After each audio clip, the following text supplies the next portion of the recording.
Merci, monsieur.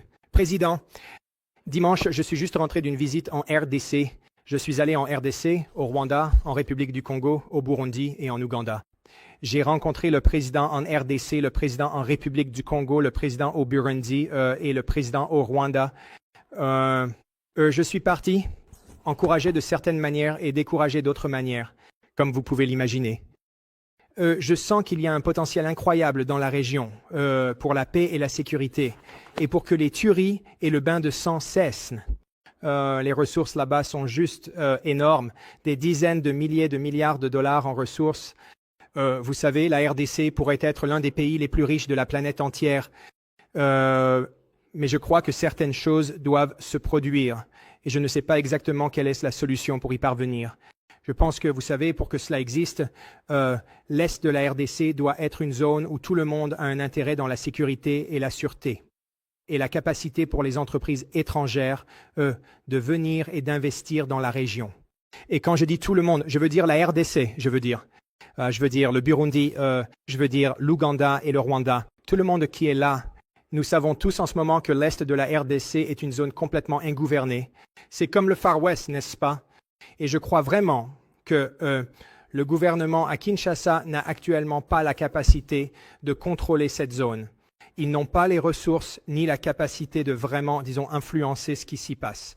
Et ils deviennent, en fait, à mon avis, juste une autre entité là-bas qui essaie de profiter des ressources là-bas et de prendre ce qu'ils peuvent. Et tout le monde le fait. Nous le savons, n'est-ce pas? Nous savons que, vous savez, l'Ouganda, vous savez, importe des minéraux de là-bas. Le Rwanda le fait, le Burundi le fait. Tout le monde le fait. Et il n'y a vraiment rien là-bas pour les arrêter. Je pense que le gouvernement congolais doit faire quelque chose. Premièrement, ils doivent aborder un problème interne, n'est-ce pas? Qu'il y a un grand nombre de personnes au Congo qui ne sont pas des citoyens congolais, qui ne sont pas traités comme des citoyens congolais, y compris la plupart des membres du M23, et ainsi de suite. Maintenant, vous savez, le M23 est un groupe rebelle, et vous savez, nous savons qu'il y a une influence là-bas, et il y a une composante des forces de défense rwandaises, vous savez, l'armée rwandaise. Mais honnêtement, le M23, avec ou sans le Rwanda en ce moment, est pratiquement incontesté dans la région. Ils font juste tout ce qu'ils veulent en ce moment et l'armée congolaise ne riposte même pas en ce moment. En fait, ils fuient simplement devant le monsieur M23 ou dans certains cas, ils déposent leurs armes et rejoignent le M23. C'est ça. Donc je pense que le gouvernement congolais est dans une mauvaise position ici. Mais je crois, vous savez, que c'est un problème de longue date. Je comprends qu'il y a certaines personnes dans l'Est de la RDC qui ne sont pas reconnues comme citoyens congolais. Et c'est peut-être en partie parce que c'était le Rwanda, avant que les frontières ne soient redessinées il y a de nombreuses années. Et cela faisait partie du Rwanda. Mais je vous soumets qu'une grande partie de l'Ouganda faisait également. Partie du Rwanda. Et après avoir été redessiné, c'est maintenant l'Ouganda. Ces personnes ont été immédiatement assimilées et traitées comme des citoyens ougandais.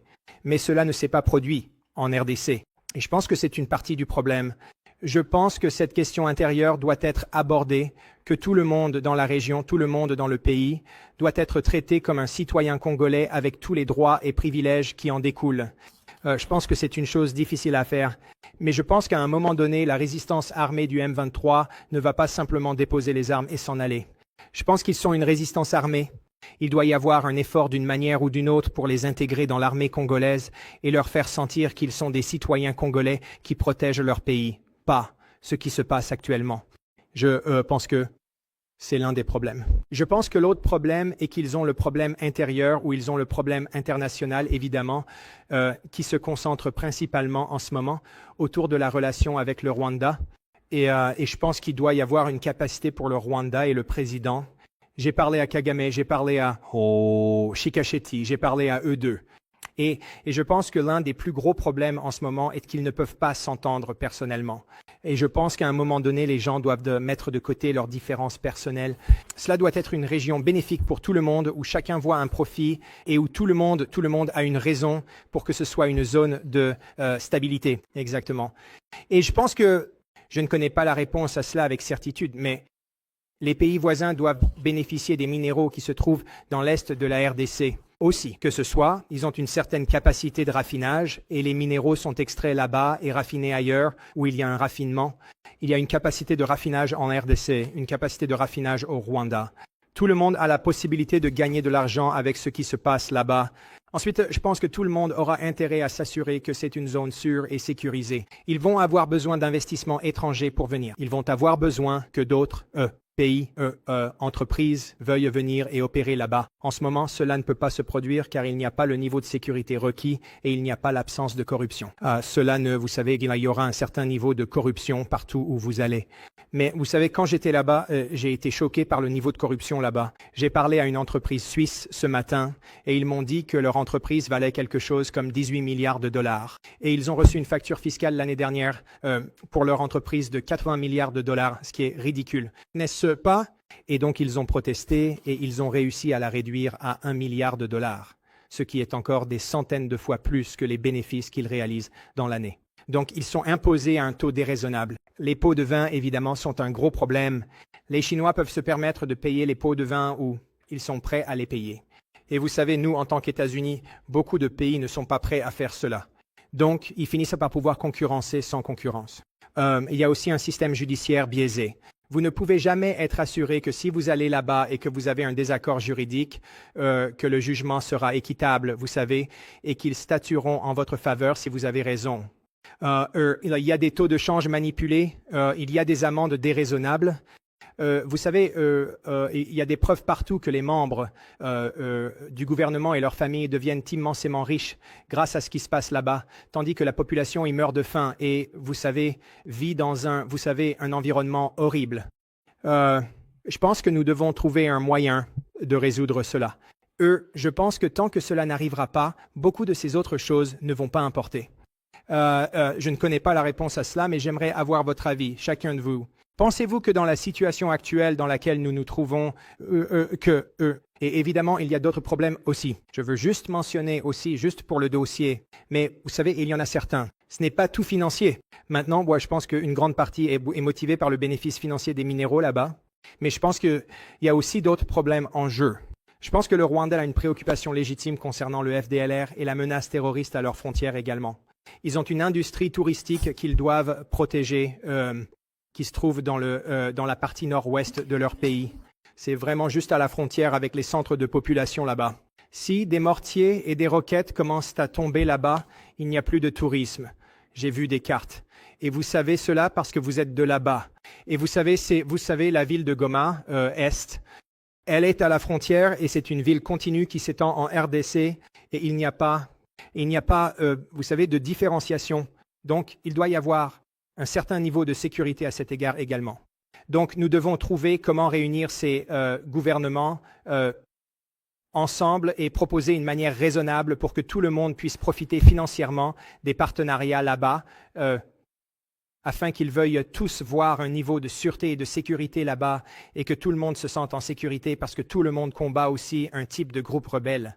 Vous savez que ce soit l'ADF et le groupe islamique qui est, vous savez, avec lequel l'Ouganda est engagé, ou que ce soit, vous savez, le FDLR combattant pour, vous savez, surmonter, vous savez, le M23 combattant pour surmonter le FDLR et ainsi de suite.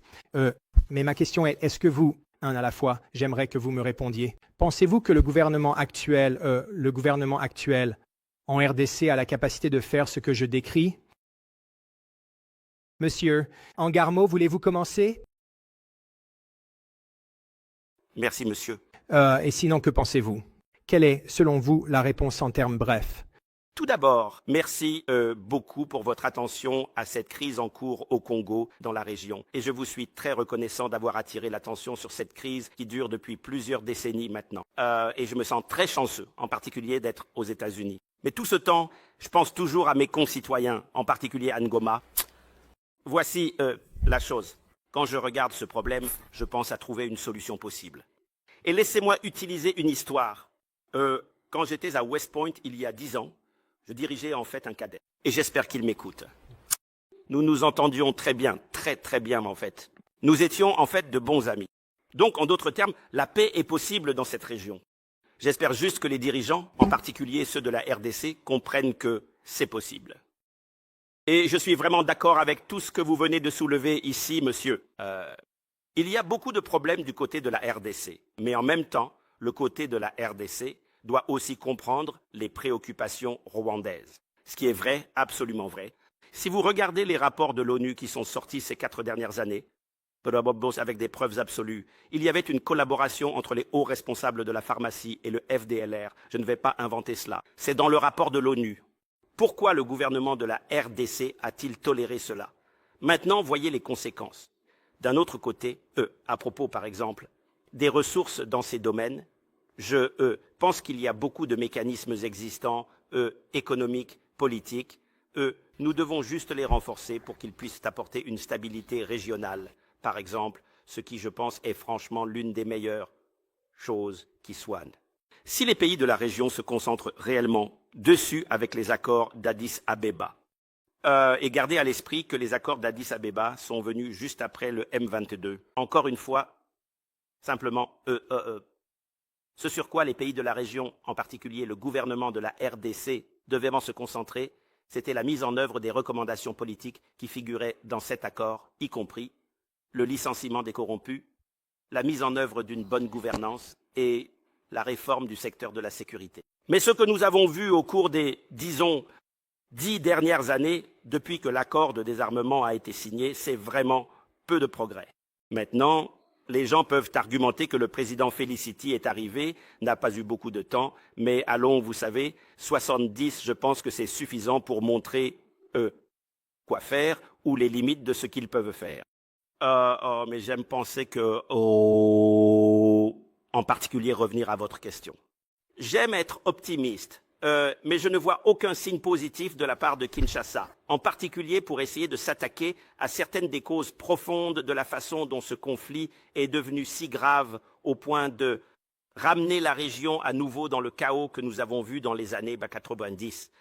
Et en particulier parce que, et encore une fois, je souligne les rapports de l'ONU qui sont. J'aime toujours quand toutes les parties contestent le rapport. Cela signifie qu'il est crédible. C'est correct parce que vous ne pointez pas d'un seul côté. Ouais.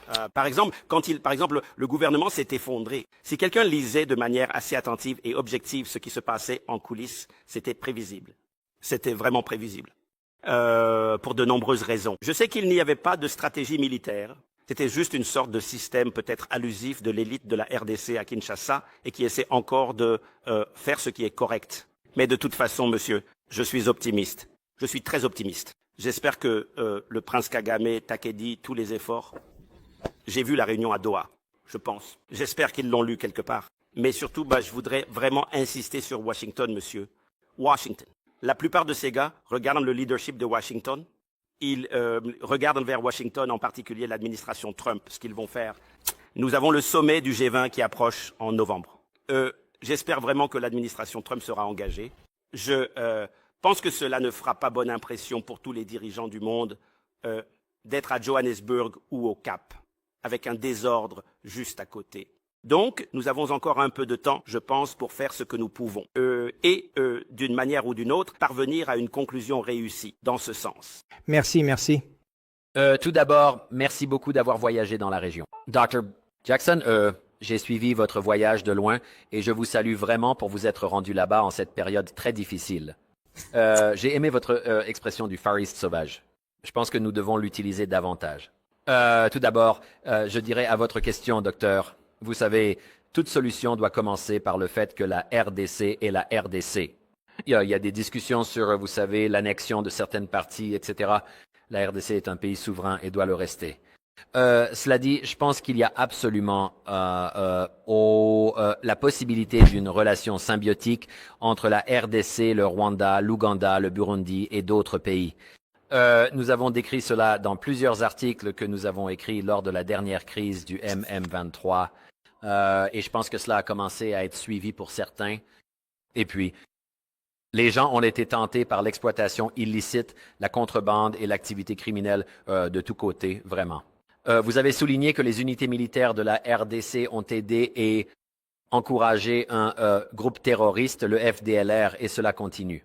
Donc, toute relation, qui peut être symbiotique, doit être basée sur la transparence et la responsabilité. ceux qui ont aidé et encouragé le MM23, ceux qui ont aidé et encouragé le FTLR, ils doivent être tenus responsables. Les États-Unis, ils se tournent vers les États-Unis. Vont-ils le faire ou non? L'Union européenne a en fait pris des mesures avancées par rapport à ce que nous avons fait. Mais l'administration Trump a, vous savez, sanctionné certains responsables rwandais dans le MM23, ce qui était très bien. C'était un bon début. Il doit y avoir un bien meilleur système pour tracer et auditer l'or et les autres minéraux critiques qui se trouvent à l'Est afin que ce soit beaucoup plus transparent. Pour que, vous savez, il puisse y avoir des installations de traitement du côté congolais et des installations de traitement du côté rwandais et que tout le monde soit très clair. Dans un cadre multipartite où il y a du réel, comme l'a dit Thierry, vous ne pouvez pas simplement faire confiance aux gens pour dire « Oh oui, bien sûr, c'est sans conflit ». Eh bien, devinez quoi? Ce n'est pas le cas. Nous devons donc avoir de véritables équipes de surveillance sur le terrain. Et la CIRGEL, je pense, est un bon mécanisme pour essayer de faire cela, mais nous avons besoin de plus de soutien pour ce système afin qu'il puisse être, vous savez, réellement fonctionnel.